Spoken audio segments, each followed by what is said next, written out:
Okay, we are back with our weekly video of learning through the Sefer Yemei Shmuel, the life of Rav Shmuel Horowitz, the holy Breslov Chassid from Tzfat, early 1900s. So we are still in a little bit of the history of the First World War, and the Turkish army were in charge of parts of Eretz Yisrael and making the lives of Jews very, very bitter and very hard. And that's what we've been talking about for the last few videos, and probably for the next one or two videos until the English came and took over Eretz Yisrael and made lives a little better for the Jews. And then we start learning more about Rav Shmuel Horowitz's journey into Breslov. But for now, we still got to do some history. So let's just keep reading. So it says over here, at the end of the year that we were talking about before, I'm not sure which year that was. Oh, in the summer of the year Taf Reish Ayin Ches. Really bad at Hebrew dates, but somewhere in the 1915, 16, 18, 20, something like that.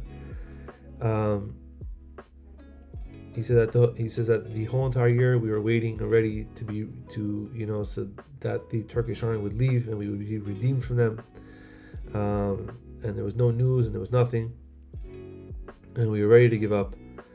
Many people traveled to Austria, and the government of Austria already asked that the people who were Austrian, I guess, and living in Eretz Yisrael should go back home, I guess, so that they could take them for the army, because it was a world war. But the Austrian consular, the Austrian embassy, whatever, in Eretz Yisrael, were very, very good, and they liked their people who were in Eretz Yisrael.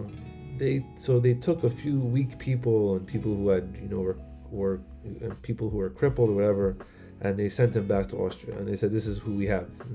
These are the healthiest ones." And they worked it out so that the government of Austria wouldn't take the people from Eretz Yisrael to the army of Austria. And they did other good favors for the Jews there. And there was many times that people who were even not Austrian citizens would be helped by them. They would be able to hide there from the Turkish army and everything like that. And they would give them Austrian passports, and they would do a lot of different things. And then there was this Maisa in Yerushalayim. There was one person who went out early in the morning to use the bathroom, I think it says, in the shuk of the Arabs in Yerushalayim, in the old city of Yerushalayim. He was going, I don't know if he was going to use the bathroom, but he was, he was not using the bathroom. He was going in the middle of the night. I don't know why I thought he was using the bathroom, but okay. He was going in the middle of the night, he was going in the middle of the night, very, very early in the morning, in the Arab shuk in Jerusalem, in the old city, and he saw an Arab, one of the higher ups in the Turkish, army or whatever, very, person who had a lot of kavod, had a lot of honor. He was hitting another Jew, and this Jewish person, this Avrech who was walking there, saw this. He was going to prepare himself on a bris milah, on the bris milah of his son that he was supposed to do that day. And when he saw this happening, that this Arab was hitting this Jew, he took his stick and he hit the Arab in the head, and the Arab fell down and died. Because this Avrech, this person who hit him was a very, very strong person, and this Avrech was an Austrian citizen. He didn't go back home. He saw what happened. He ran right to the Austrian consul, and he hid himself there. And the Turkish army people, they looked for this guy. Obviously, they would have killed him.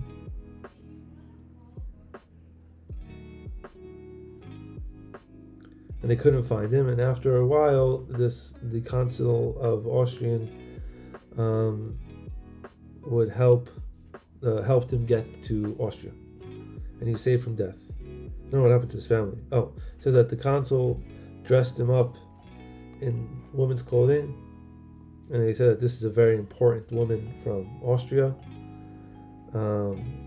and they took her until the boat, and that's it. And then nobody even realized, and that's what happened. Now I don't know what happened to his family and whoever did the bris milah, but that's an interesting story. So we see that the Austrian counselor, according to Rav Shmuel Horowitz, helped the Jews very much. And also in that same summer, there was the Memshalah, the government was looking after spies, because they knew about the spying of Aronson from Zichron Yaakov, who helped the Memshalah's Anglia, who helped the English government, the UK government, to capture Eretz Yisrael. Interestingly enough, on Hanukkah, I was actually in Zichron Yaakov, and I walked by this special Aronson house in Zichron Yaakov. I did not really know what it was. It said like it was a museum, but we didn't really have time to stop and read anything. But now I understand who it was. Maybe we'll go back to that house one day and visit, because that's a pretty cool situation. She was our harbor. Fine. So, right. So they were looking for spies. Turkish women.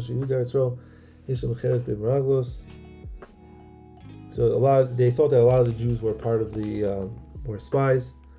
So they did more tzaros, and they checked in every single space and every single thing. He said that so it was a great fear back then, because it was worse than before, because now they thought that everybody was a spy, so it was much more intense. And things were just getting worse. No food, everything was worse.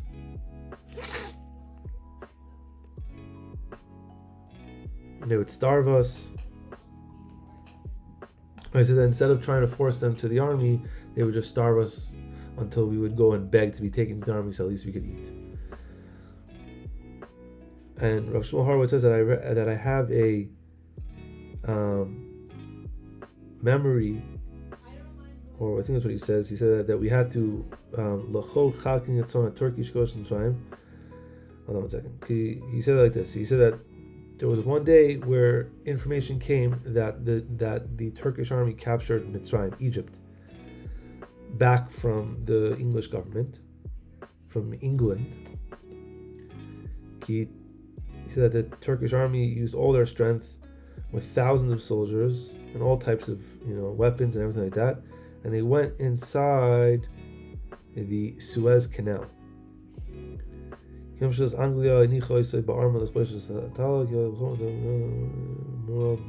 Dynamite. Everything was. I was just going through all the different war stuff over here.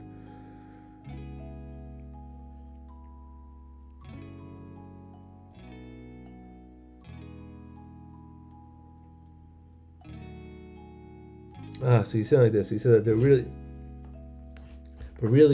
so the information that they got in Tzfat was that the Turkish army captured Mitzrayim, so they were all celebrating. But really, they didn't know that once they went inside the Suez Canal, inside this canal, the English put explosives all over the floor, and they killed every single Turkish soldier there. So obviously, it was not a victory, right? And then all the kids came into. They gathered all the kids from the school. But they say for Shalihal Yudim V'Shal Arvim. Chen Kibtzu is called Anshe Ir, the base of Shalach. They needed music, and all the Gedolim should speak, and they did. They were celebrating these things. Anyway, that's a story that he was saying that would happen one day. But he's saying that the situation was very, very bad. He said that Eretz Yisrael was almost empty from Yidden because of typhus, and because of starvation, and because of having to go to the Turkish army. And many would go to Austria and to Germany. And it was already close to Rosh Hashanah, and we didn't think that anything was going to happen, that the English would take over Eretz Yisrael. Right? We just saw that everything was going worse and darker and everything.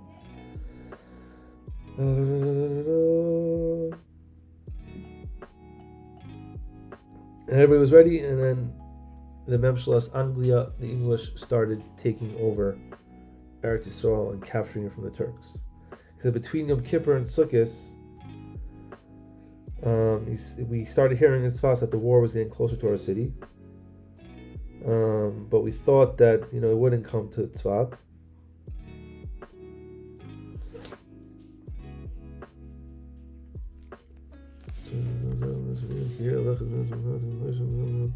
And we started realizing that most of the Turkish people and stuff like that were already leaving, the government or whoever was in charge of Tzfat back then, the Turkish army, obviously. And a few days before Sukkot, everything was empty. The whole Turkish thing, they just abandoned the city. They ran for their lives.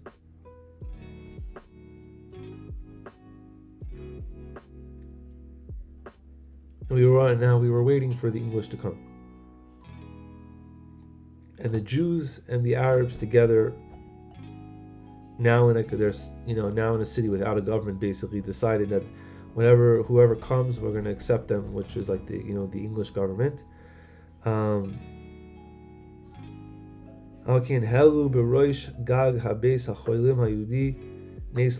They put on top of the hospital, the Jewish hospital, which today he says is the Beit Cholim Hadassah, which is today in 2023 a college, Tzfat College. So that's down the street from my house. So they put on Rehov Yerushalayim in Tzfat, at the end of Rehov Yerushalayim, next to the park. If you've ever been in Tzfat, there's a building there, and that was the old hospital. So according to this, Rav Shmuel Horowitz said that they put a white flag on top of the hospital so that when the English army comes, they should be able to see that they're that they're surrendering and that they're peaceful and everything like that.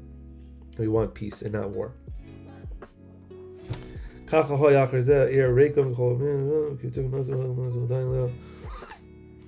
everyone was waiting now for like this, right? What should we do today? I could do another 10 minutes. Let me just see. I just got a message here. 1 second. That's not good.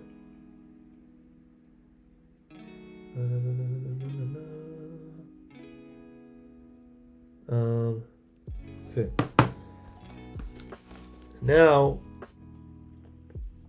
when the Yom HaShana Rabbah came, after davening, we heard that the English people are going to enter into our city today. And after we ate and got prepared for Chag Shmini Atzeres Simchas Torah, right, we all ran to the entrance of the city, on top of the Rehov Harashi.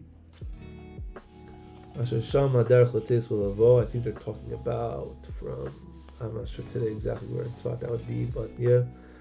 And also we were scared, obviously, because what if the Turkish army came back and then they would say, oh, we were happy that the Turkish army fell, and then they would kill us all. So it was a very intense time, because we heard that in Yerushalayim this happened, that they left and then they came back and everybody thought they wouldn't come back and they killed everybody. So we were scared, but we ran anyway to check.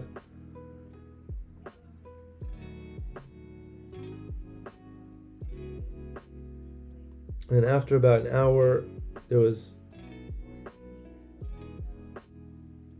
a bunch of soldiers came, and we were clapping our hands. We were very, very happy, and we accepted them with great simcha and love. And they were obviously a little bit nervous if this is real or not, or whatever. Like, are we really accepting them or not? Because in Haifa, he says over here, because in Haifa and Tveria, the people also accept them with peace and love. But then there was also some hidden German soldiers who came out and attacked, and then that's it. So it seemed like there was a lot of chaos back then.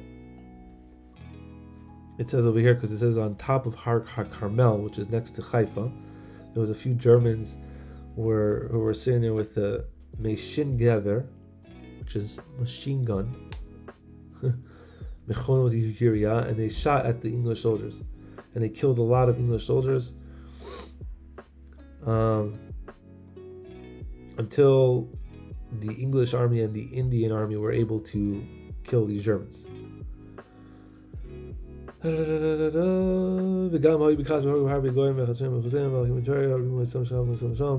in Tveria, they also lied to them.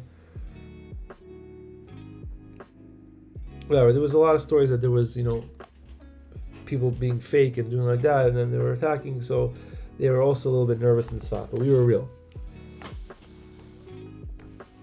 And there were some Jews between these English soldiers, and they asked the Jews from Tzfat, us that we were standing there, if this is really true.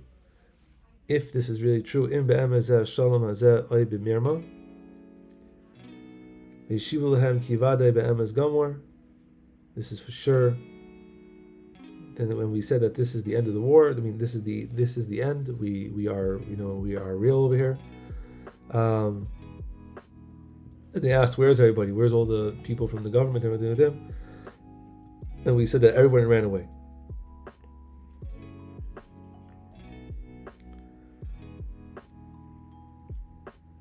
And after we let them know all this, they all went down from their horses and they took off their weapons and they went into the hospital to relax. And people went to sell them food and drinks. And we had Yom Shmini Atzeres, a very good day. And even though, we were only eating bread then, we were still hungry, but we knew that things were going to get better. But yeah. Okay, so that's where we're going to stop for today. A few more chapters. How Tzfat get back on his feet. And then we're going to hopefully have some good stuff with Rav Shmuel Horowitz and doing good adventures and Breslov stuff. All right, Chaim.